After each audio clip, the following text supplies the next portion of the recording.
Hi, ನಾನು ನುಗ್ಗೆ ಸೊಪ್ಪು ಮತ್ತು ಹಲಸಿನ ಬೀಜ ಪಲ್ಯ ಮಾಡ್ತೇನೆ. ತುಂಬ ಟೇಸ್ಟ್ ಆಗ್ತದೆ. ನೀವು ಕೂಡ ಮಾಡಿ. ನಾನು ಮಾಡುವ ವಿಧಾನ ಎಲ್ಲ ನಿಮಗೆ ಹೇಳಿಕೊಡ್ತೇನೆ. ನಾನಿವತ್ತು ನುಗ್ಗೆ ಸೊಪ್ಪು ಮತ್ತು ಹಲಸಿನ ಬೀಜ ಹಾಕಿ ಪಲ್ಯ ಮಾಡ್ತೇನೆ.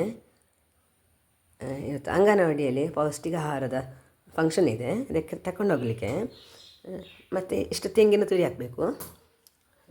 ನಾನು ಬೇಯಿಸಿಟ್ಕೊಂಡಿದ್ದೇನೆ. ಹಲಸಿನ ಬೀಜ ಬೇಯಿಸಿಟ್ಕೊಂಡಿದ್ದೇನೆ. ಒಗ್ಗರಣೆಗೆ ಸಾಸಿವೆ, ಮೆಣಸು, ಬೆಳ್ಳುಳ್ಳಿ ಮತ್ತು ಇದು ಜೀರಿಗೆ ಗುದ್ದಿ ಹುಡಿ ಮಾಡಬೇಕು. ಮತ್ತು ಬೇವು ಸೊಪ್ಪು ಮತ್ತು ಅಕ್ಕಿ ಹುರಿದು ಹಾಕಬೇಕು. ಅದಕ್ಕೆ ಹುಡಿ ಮಾಡಿ ಹಾಕಿದರೂ ಆಗ್ತದೆ. ಮತ್ತು ಎಣ್ಣೆ, ತೆಂಗಿನೆಣ್ಣೆ, ಆಮೇಲೆ ಸಾಸಿವೆ, ಆಮೇಲೆ ಉಪ್ಪು ಇಷ್ಟು ಹಾಕಿ ನಾನು ನುಗ್ಗೆ ಸೊಪ್ಪಿನ ಪಲ್ಯ ಮಾಡ್ತೇನೆ.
ಈಗ ಬೆಂದಿರ್ಬೋದು. ನಾವು ಟೈಟ್ ಮುಚ್ಚಿ ಬೇಯಿಸಬೇಕು, ಯಾಕಂದರೆ ಅದರ ವಿಟಮಿನ್ ಎಲ್ಲ ನಷ್ಟ ಆಗ್ತದಲ್ಲ, ಅದಕ್ಕೆ. ಇದಾಗಿದೆ. ಅದಕ್ಕೆ ತೆಂಗಿನ ತುರಿ ಹಾಕ್ತೇನೆ.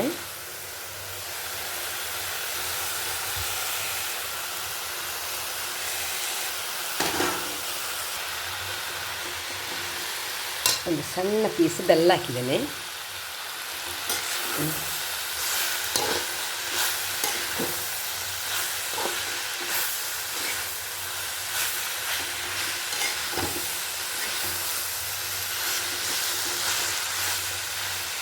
ಇದು ಆಗಿದೆ.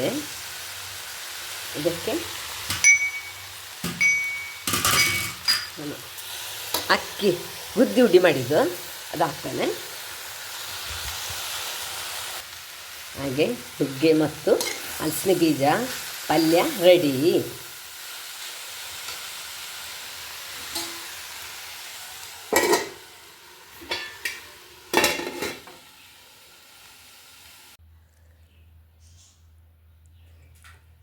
ನುಗ್ಗೆ ಸೊಪ್ಪು ಮತ್ತು ಹಲಸಿನ ಬೀಜ ಪಲ್ಯ ರೆಡಿ.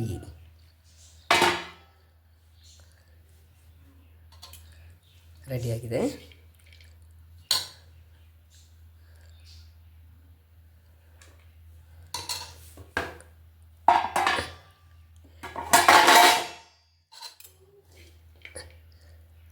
ಇದು ಅಂಗನವಾಡಿಗೆ ತಗೊಂಡೋಗ್ಲಿಕ್ಕೆ ನಾನು ರೆಡಿ ಮಾಡ್ತಾಯಿದ್ದೇನೆ.